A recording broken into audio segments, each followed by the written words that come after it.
आपका आपदा प्रबंधन में विज्ञान और तकनीक की भूमिका पर चर्चा करें।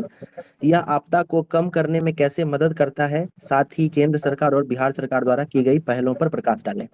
यही प्रश्न था। ठीक है, और अंकिता जी जो है ये क्वेश्चन लिखी हैं, लेकिन कुछ कमियां हैं उस आंसर में। ठीक है, सबसे पहले ये समझिए कि ये क्वेश्चन जो है ये जीएस पेपर 2 का है। ठीक है, जीएस में आपको आइडिया होगा कि 2 पेपर होता है जनरल स्टडीज का, है ना, पता है ना ये सब।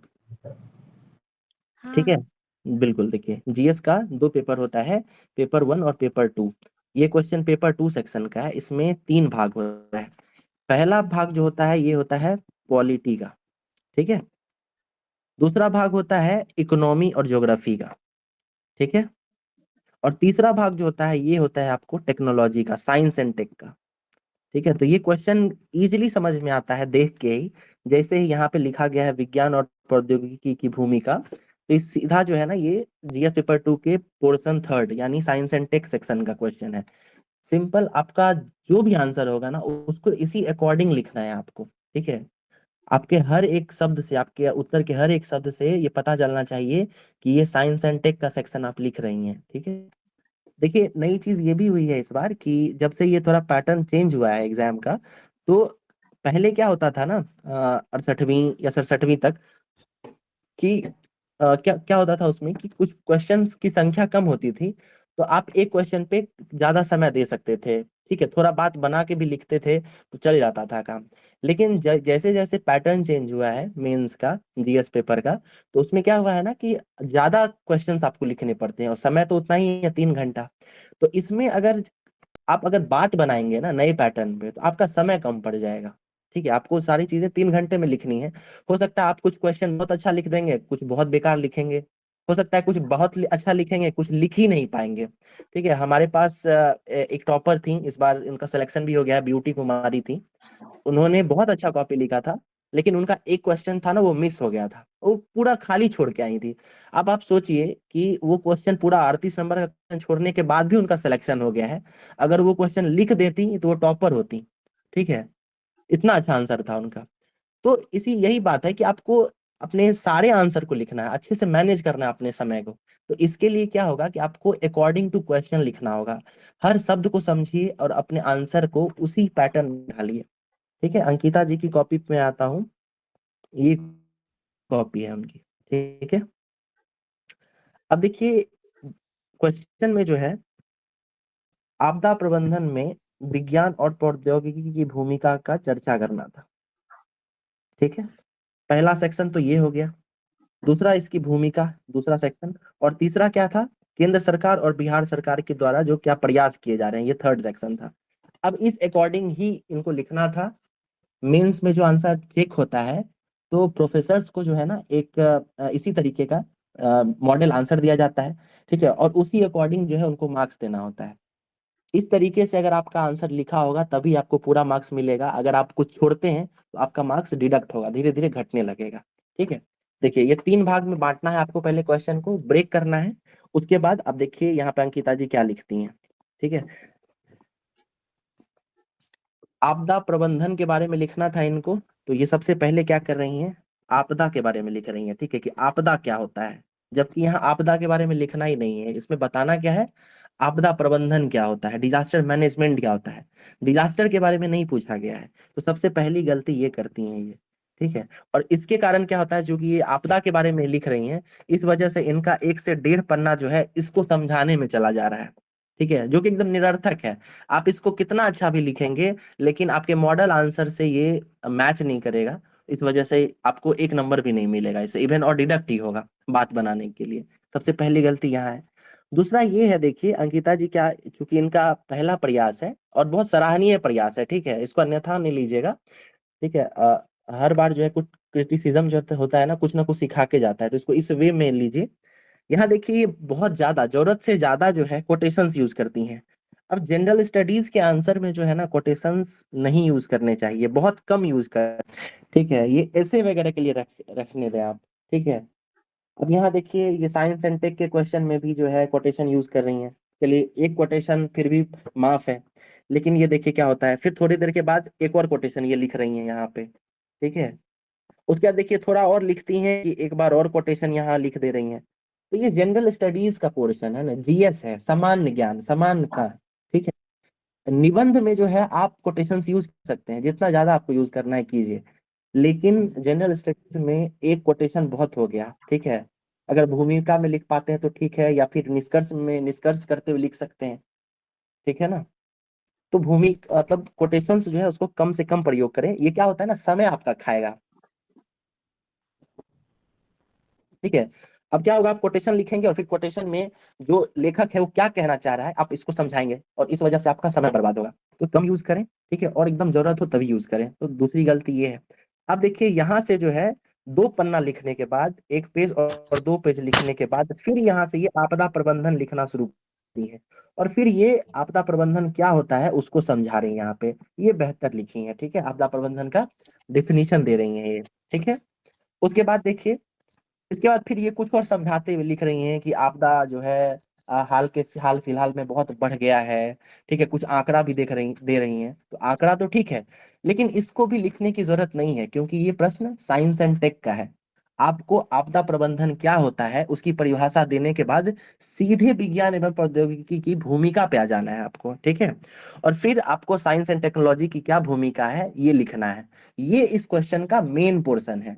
साइंस एंड टेक की भूमिका इस क्वेश्चन का मेन पोर्शन है। ठीक है, इसको आपको इलेबोरेट करना है, इस पे आपको ज्यादा ध्यान देना है। ठीक है, लेकिन यहाँ इनके साथ क्या गलती हो गई है कि जब ये विज्ञान एवं प्रौद्योगिकी की चर्चा कर रही हैं तो उसमें जो है ये सिंपली क्या होता है, यहाँ से शुरू कर रही हैं। ठीक है, और 2-4 पॉइंट जैसे एरियल टेक्नोलॉजी, सोशल मीडिया। ठीक है, उसके बाद 1-2 और पॉइंट यहाँ पे लिख रही हैं। ठीक है, और उसके बाद जो है ना सीधा यहाँ पे लास्ट कर दे रही है। अतः हम दे सकते हैं कि प्रौद्योगिकी जो है उसकी क्या भूमिका, मात्र 2-3 पॉइंट लिख के, बल्कि यहाँ पे इनको और पॉइंट्स लिखने चाहिए थे। ठीक है, जैसे कि मैंने यहाँ पे एक सिनॉप्सिस बना भी दिया है, ताकि अंकिता जी जो है बाद में इसको देख के आपको इन अलग अलग टेक्नोलॉजीज के अराउंड जो है आपको अपने पॉइंट्स बनाने होंगे। देखिए कितनी सारी टेक्नोलॉजीज हैं जो डिजास्टर मैनेजमेंट में हेल्प कर सकती हैं। ठीक है, जैसे यहाँ से शुरू करते हैं, तो साइंस एंड टेक की, सॉरी, स्पेस टेक्नोलॉजी की भूमिका हो सकती है। ठीक है, उसके बाद इंफॉर्मेशन टेक्नोलॉजी की भूमिका हो सकती है, बायोटेक्नोलॉजी की हो सकती है, ब्लॉकचेन टेक्नोलॉजी की हो सकती है, ड्रोन की हो सकती है, रोबोट की, इंजीनियरिंग टेक्नोलॉजी की हो सकती है, एआई की हो सकती है, बिग डेटा एनालिटिक्स, इन सब की जो है भूमिका हो सकती है।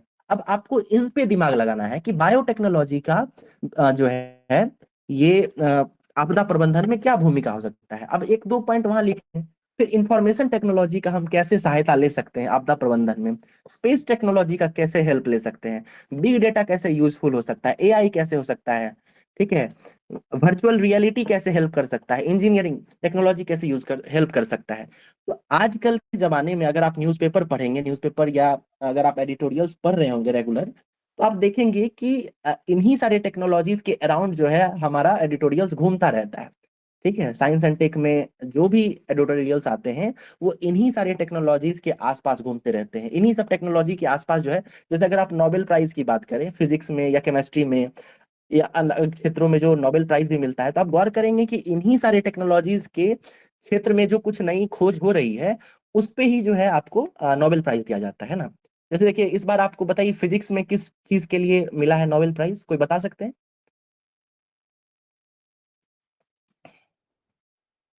हेलो। क्वांटम डॉट्स के लिए शायद था ना सर। बिल्कुल, तो वो भी बताइए कि किस चीज में आता है ना। कहीं ना कहीं आप इससे जोड़ सकते हैं ना इसमें। ठीक है, क्वांटम जो होता है या कि सुपर कंप्यूटर से हो गया, है कि नहीं। उसके अलावा अगर आप केमिस्ट्री की बात करेंगे तो उसमें भी एमआरएनए वगैरह है। ठीक है, वो भी आपको किस में आता है, बायोटेक्नोलॉजी में आता है।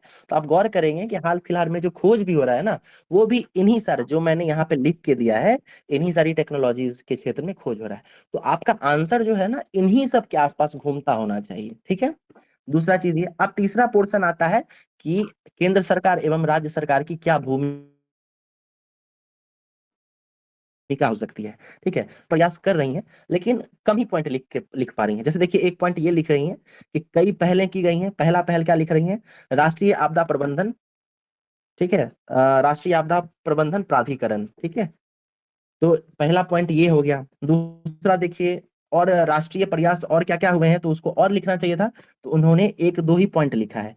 यहाँ पे क्या होगा, आपको ज्यादा से ज्यादा पॉइंट लिखने चाहिए। उसके अलावा बिहार सरकार क्या क्या प्रयास कर रही है, इसमें भी आपको कुछ और पॉइंट्स लिखने चाहिए थे। आपने बस एक ही पॉइंट दिया कि बिहार राज्य आपदा प्रबंधन प्राधिकरण की स्थापना की गई है। इसके अलावा भी आपको पॉइंट्स इसमें देने चाहिए था। तब जाके जो है इस क्वेश्चन का जो मॉडल आंसर होगा ना, उसके अनुरूप आपका आंसर नजर आएगा। ठीक है। इसके बाद आप लास्ट में एक भूमिका दे सकती थी, जो कि आपने भूमिका लिखा भी है, और ये बेहतर भूमिका है। लेकिन याद, सॉरी, निष्कर्ष बढ़िया है, निष्कर्ष के बारे में कह रहा हूँ। लेकिन जब भी आप निष्कर्ष लिखें अपने आंसर में, तो आपको ना, है ना, यहाँ पे ऐसे इस तरीके से निष्कर्ष लिख नहीं देना है। आपको डायरेक्ट जो है अपने आंसर को कंक्लूड करना है, लिख के नहीं करना है ना, ऐसा ये वर्ड नहीं लिखना है कि यहाँ से निष्कर्ष शुरू हो रहा है, ऐसा नहीं करना है। आपको डायरेक्ट जो है मतलब पढ़ने वाले को ही आइडिया लग जाना चाहिए कि अब जो है लेखक, जो राइटर है इस क्वेश्चन का, वो धीरे धीरे कंक्लूड कर रहा है। ठीक है। तो ये जो है आपका आंसर इस तरीके से कंप्लीट होता है। तो कुछ कमियां रही हैं आपके कॉपी में, आपके आंसर में, लेकिन ये बहुत बेहतर प्रयास कहा जा सकता है। ठीक है। मैंने यहाँ लिख भी दिया है कि बेहतर प्रयास है। दूसरा पॉइंट ये है, देखिए, अधिक से अधिक पढ़ें। ठीक है, मतलब आप अभी बहुत ग्रास्प करें। ये आंसर पढ़ने से ही पता लग रहा था कि आपका शुरुआती चरण है, शुरुआती दौर है। ठीक है। तो आपको बहुत ज्यादा अभी ग्रास्प करने की जरूरत है, बहुत ज्यादा पढ़ने की जरूरत है। और जब आप एक बार पढ़ लें उस टॉपिक को, ठीक है, क्वेश्चन आपको दिन में ही, सुबह में ही मिल जाए, फिर आप शुरू का दिन का जो है 1 घंटा 2 घंटा उस टॉपिक को पढ़ने पे लगाएं। और फिर जब आप आंसर लिखिए ना, तो उसको है कहीं से देख के ना लिखें। ठीक है। जो भी चीज आप रहे हैं, आप पढ़ते समय कुछ सिनॉप्सिस बना लें, कुछ शॉर्ट पॉइंट्स लिख लें, और फिर जो है सब कुछ बंद करके, फिर अपने मन से रिकॉल करके जो है उसको लिखने की कोशिश करें। ठीक है। ये इसके आपके लिखा जा रहा है कि अधिक पढ़े एवं प्रश्न के अनुरूप स्वयं से लिखे। स्वयं मतलब किताब और हर चीजों को बंद करके। देखिए क्या होता है कि जब आप किसी अलग अलग सोर्सेस को देख कर लिखते हैं, तो आपका आंसर धीरे धीरे लंबा होने लगता है। आप हर एक चीज, हर एक शब्द लिखना चाहते हैं, ठीक है, उस सोर्स का। लेकिन जब आप अपने मन से लिखेंगे ना, तो वो हो सकता है कि आप धीरे धीरे उसको शॉर्ट करना सीख जाएंगे, उसको आप लंबा बनाना सीख जाएंगे। ठीक है। तो उसको आप खुद से लिखने का प्रयास करें। ठीक है, ये हो गया। उसके अलावा मैंने शुरू में भी देखे 2 3 चीज लिखा था कि ध्यान दें, प्रश्न साइंस एंड टेक पोर्शन का है, जो मैंने आपको बता भी दिया था। ये जीएस सेक्शन का पोर्शन है, निबंध का नहीं है, इसलिए कोटेशंस को कम लिखें और अकॉर्डिंग टू क्वेश्चन लिखें। बात नहीं बनाना है, क्योंकि समय कम पड़ जाएगा। आप बना सकते हैं बात, लेकिन आपको जो है पूरे 10 12 क्वेश्चंस लिखने उस 3 घंटे में। अगर आप एक क्वेश्चन पे ज्यादा समय देंगे, 400 500 वर्ड्स में लिख देंगे, तो आपका जो है समय खुद ही खत्म हो जाएगा। ठीक है। वो आपको बहुत नुकसान करेगा। पेपर जो है ना, एक संतुलित होना चाहिए। आप हमारे अभी इस चैट में भी, जो गूगल मीट चल रहा है, इसमें भी काफी सारे जो है सेलेक्टेड कैंडिडेट्स हैं, जो इंटरव्यू दे चुके हैं। तो आप उनसे भी, अगर हम लोग अभी लेंगे, उनका भी एक है ना नजरिया देखेंगे कि क्या सोचते हैं। ठीक है। तो उससे भी आपको आइडिया लगेगा कि हर क्वेश्चन को बराबर, है ना, बराबर बराबरी से लिखना बहुत जरूरी है। ऐसा नहीं कि आप एक क्वेश्चन बहुत अच्छा लिख दें और दूसरा बहुत गंदा लिख के आए, नहीं लिख के आए, छोड़ दें। तो वो जो है आपका डायरेक्ट जो है सिलेक्शन में बाधा पहुंच जाएगा। ठीक है। तो ये एक कॉपी था। ओके। चलिए, धर्मेंद्र कुछ कहना चाह रहे हैं?